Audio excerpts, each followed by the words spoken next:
प्रश्नावली 2.2 का पहला प्रश्न है, यदि a बराबर 1 2 3, b बराबर 4 5 6, तब निम्नलिखित में से कौन समुच्चय a से b में संबंध है? अपने उत्तर का कारण बताइए कह रहा है। और यहाँ पे कुछ प्रश्न दिए हुए, 4 प्रश्न। तो चलो यहाँ पे पहले दिया है उसको लिख लेते हैं, उसके बाद मैं आपको बताता हूँ। तो a का मान यहाँ पे दिया हुआ है 1 2 और 3 दिया हुआ है, और b का जो मान दिया हुआ है वो दिया हुआ है 4 5 और 6 दिया हुआ है। इस प्रश्न में a और b को मैं गुणा कर देता हूँ। तो a गुणित b जब मैं गुणा करूंगा तो a जो है इन सभी को गुणा करेगा, तो 1 4 प्राप्त होगा यहाँ पे, दूसरा 1 और 5 प्राप्त होगा, फिर 1 और 6 भी प्राप्त होगा। अब 2 से करो तो 2 और 4, फिर 2 और 5, ये रहा 2 और 5 भी प्राप्त हो गया। 2 से 6 को भी गुणा करेंगे तो 2 और 6 यहाँ पे प्राप्त हो जाएगा। फिर 3 से करो तो 3 4, 3 5 और 3 6। तो इतने सारे जो मान है ना यहाँ पे अभी प्राप्त हुआ। अब जो प्रश्न दिए हैं, 4 प्रश्न दिए हैं, उन सभी का मेच करते हैं। तो पहले पहला प्रश्न को मेच कर लेते हैं। तो R1 का जो मान दिया है उसको लिखो यहाँ पे 1 4 1 5 और दिया हुआ है 1 6 दिया है। ठीक है, अब मैं आपको क्या बताना चाहता हूं, ये पहले ध्यान से सुनो। यहाँ पे जो R1 है इसके जो मान दिया है ना 1 4 1 5 और 1 6, ये सभी मान इसमें है कि नहीं ये चेक करेंगे। तो चेक करो तो देखो 1 4 1 4 है, 1 5 1 5 है, और 1 6 1 6 भी है। इसका मतलब क्या है कि ए बी का सबसेट R1 है। ठीक है, ए बी का सबसेट क्या है, R1 है। तो लिखो इसे। तो कैसे लिखोगे, R1 इस तरह से सबसेट ए गुणित बी लिखोगे। है तो क्यों है, इसको भी जाना है। तो क्योंकि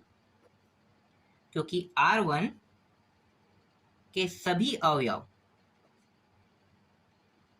R1 के सभी अवयव ए गुणित बी में है। यही आपने, यह इसका आंसर है। ये आप उत्तर मिल गया। मैं आपको बता दिया कि ये सेट है कि नहीं, पहचानना सीख गए। चलो दूसरा प्रश्न देखो।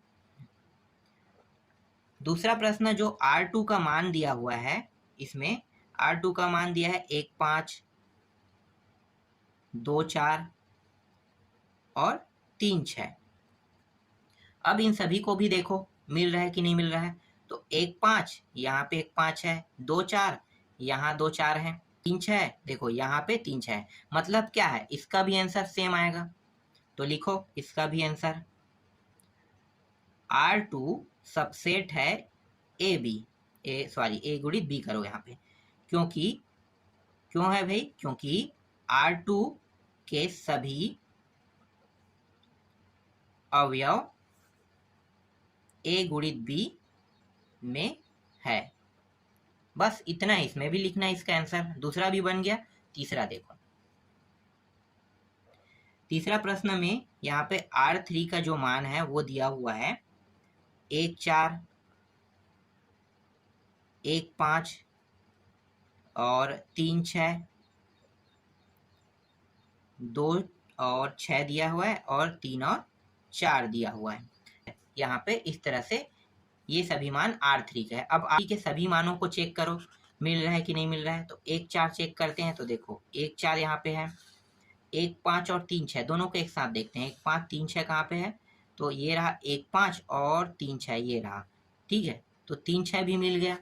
अब 2 4 और 3 4 को चेक करो, सॉरी 2 6 है ना, 2 6 और क्या था 3 4। तो देखो ये भी मिल गया।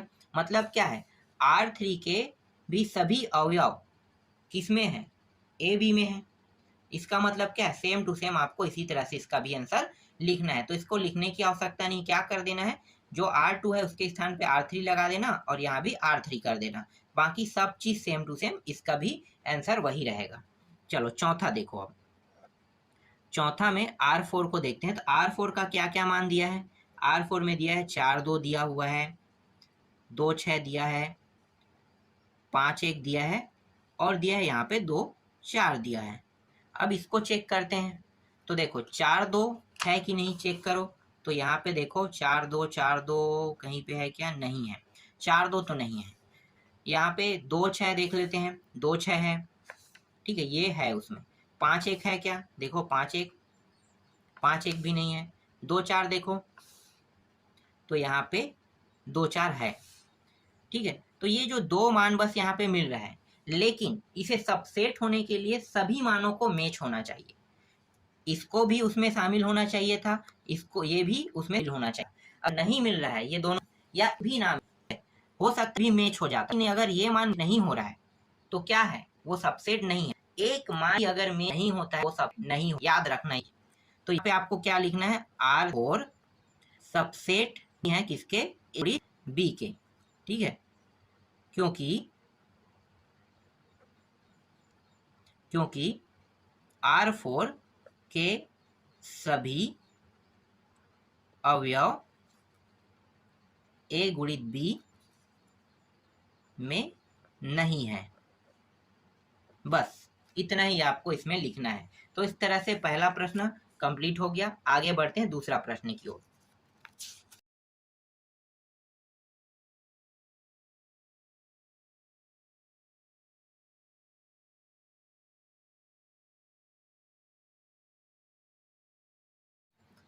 दूसरा प्रश्न है, माना a बराबर 0 1 समुच्चय A पर सभी संबंधों की सूची बनाइए। तो यहाँ पे सभी संबंधों की सूची बनाने के लिए कहा है। तो चलो इसको हल करते हैं। तो यहाँ पे जो दिया है उसको लिख लेते हैं। दिया है a का मान 0 और 1 दिया हुआ है। अब 0 1 देने के बाद ये कह रहा है कि सभी संबंधों की सूची बनाइए। तो आगे और कुछ देना चाहिए था, जैसे b का मान, तभी तो मैं हल कर पाऊंगा। तो यहाँ पे नहीं दिया, लेकिन इस प्रश्न में समुच्चय A पर लिखा है ना, इसका मतलब क्या है कि ये 2 बार गुणा होगा। 2 बार क्या होगा, ये गुणा होगा। तो A गुणित A कर दो। तो 0 1 गुणित 0 और 1, इन दोनों का गुणा हो जाएगा। तो 0 और 0 का गुणा होगा तो 0 0 प्राप्त होगा।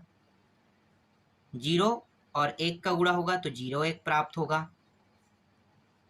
फिर 0 यहाँ पे 1 और 0 का गुणा होगा तो 1 0 प्राप्त होगा। और यहाँ पे 1 और 1 मतलब 1 और 1 का गुणा होगा तो 1 और 1 यहाँ पे प्राप्त होगा। देखो गुणा करने पे यही मान आएगा, बिल्कुल आएगा, यही मान आएगा, ठीक है। अब इस प्रश्न में उप समुच्चय निकाल लेते हैं, ठीक है। उप समुच्चय तो कैसे निकालोगे, तो यहाँ पे लिखो, आपको कुछ चीज पता है कि नहीं, चलो मैं आपको बता देता हूँ। यदि एक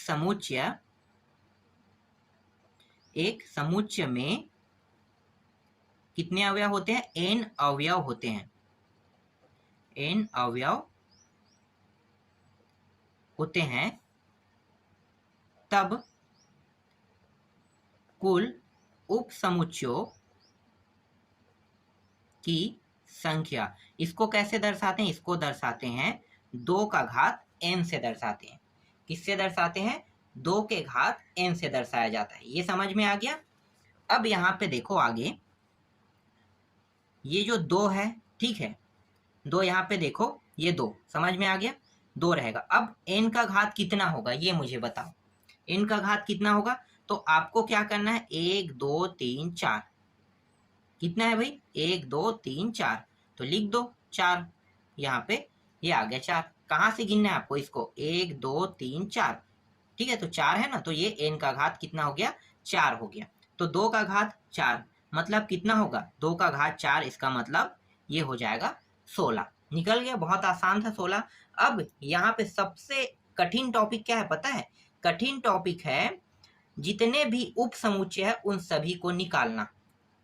कठिन टॉपिक यही है, जितने भी उप समुच्चय है उन सभी को निकालना।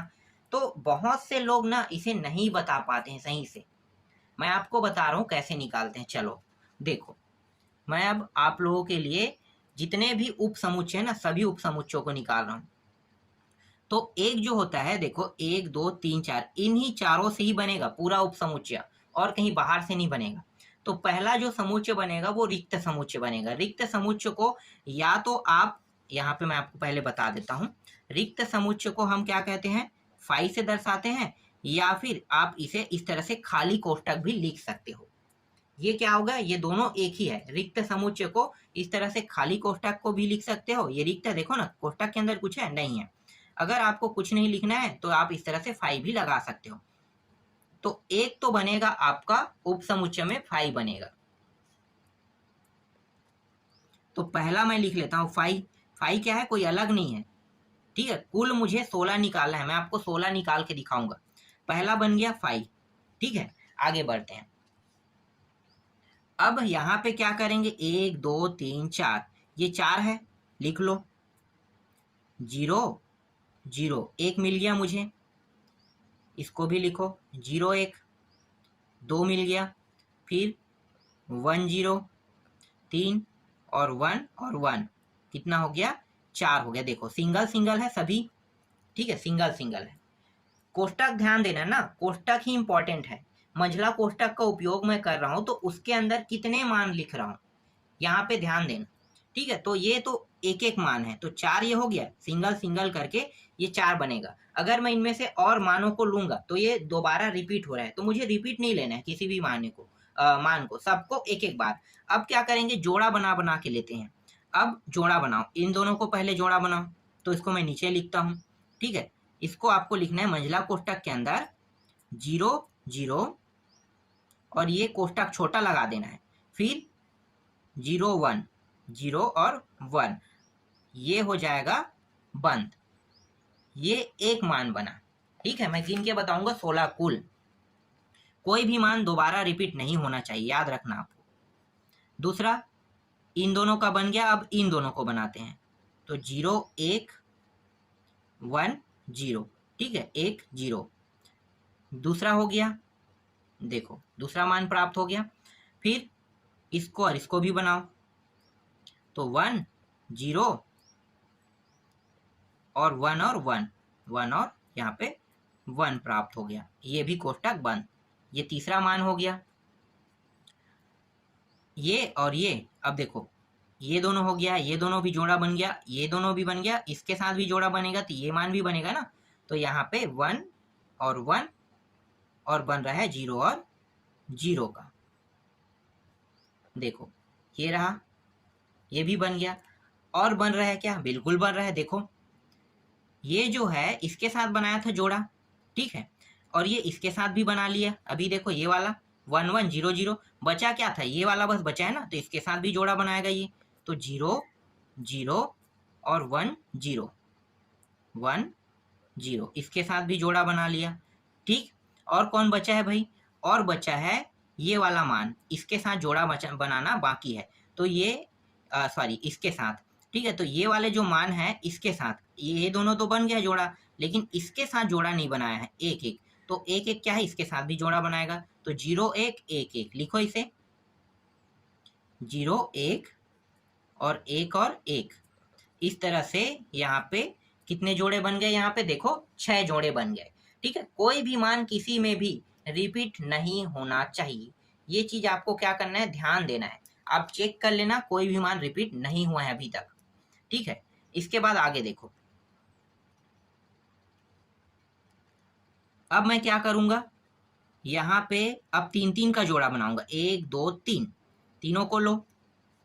तो यहाँ पे मैं लिखता हूं 0 0 0 1 1 0, ये 3 का एक जोड़ा बन गया।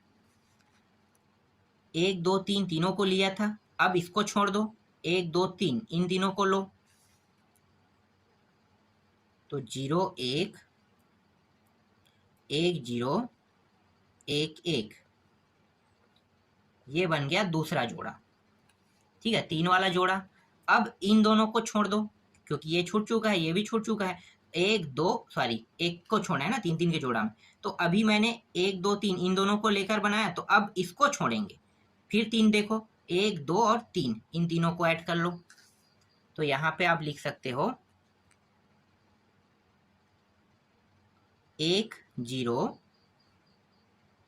1 1 और 0 0, इस तरह से। तो ये बन गया आपका तीसरा जोड़ा 3 3 का। एक और जोड़ा बन रहा है, ठीक है। अब किसको छोड़ेंगे, अब मैं इसको छोड़ दूंगा, 1 2 और 3 इन तीनों को लूंगा तो 1 1 0 0 0 1 को लो 1 1 0 0 0 1। इस तरह से यहाँ भी एक जोड़ा प्राप्त हो गया। ठीक, और कोई जोड़ा बन रहा है क्या? अब कोई भी जोड़ा नहीं बन रहा है क्योंकि सभी मान जो है ना अब रिपीट होने वाले हैं। तो रिपीट होने वाले मानों को नहीं लेना है, मैंने पहले ही आपको बताया है कोई भी मान रिपीट नहीं होना चाहिए। ठीक है, अब 4 का जोड़ा देखते हैं। ठीक है, तो 4 के जोड़ा में क्या बनेगा भाई, देख लो। 4 के जोड़ा में मुझे यही बस प्राप्त होगा, एक साथ ले लो। तो 4 के जोड़ा को मैं यहाँ पे बगल में लिख लेता हूँ, यहाँ पे तो 0 0 0 1 1 0 और 1 और 1। ठीक है, इस तरह से 1 और 1, इस तरह से ये रहा 4 का। अब कुल मुझे कितने उपसमुच्चय चाहिए थे? 16। 16 है कि नहीं, गिन लेते हैं। आपको इसको भी गिनना है। ठीक है, ये भी एक क्या है, उपसमुच्चय है, क्योंकि ये खाली है ना। तो अगर आप इस तरह से नहीं लिखोगे और इसके अंदर खाली कर दोगे इस तरह से कोष्टक बस लिख के, तो ये भी क्या है, एक तो गिनती होगा होगा ना। तो आपको क्या करना है, इसको भी गिनना है। गिनो, 16 होना चाहिए। 1 2 3 4 5 6 7 8 9 10, ये 11 12 13 14 15 और एक 16। देखो 16 सिद्ध हो गया और यही क्या है इसका आंसर, और यही हमें निकालना था। कितना आसान है, देखो बहुत इजी था। कोई भी मान आपको डबल लेने की आवश्यकता नहीं है। जब आप डबल लोगे इसका मतलब क्या है कि वो रिपीट हो रहा है, तो रिपीट वाला आप बार बार क्यों लोगे? उपसमुच्चय का यही तो नियम है। ठीक है, तो कई लोग जो है ना इसे सही से नहीं बता पाते, प्रेजेंट नहीं कर पाते। तो मैंने आपको ना पूरा प्रेजेंट करके बता दिया कि कैसे इसे बनाया जाता है। और कोई भी मान जब जोड़ा बनाते हो या सिंगल सिंगल भी लेते हो तो डबल नहीं होना चाहिए, मतलब रिपीट नहीं होना चाहिए। ये बात याद रखना। चलो आगे देखो, नेक्स्ट प्रश्न।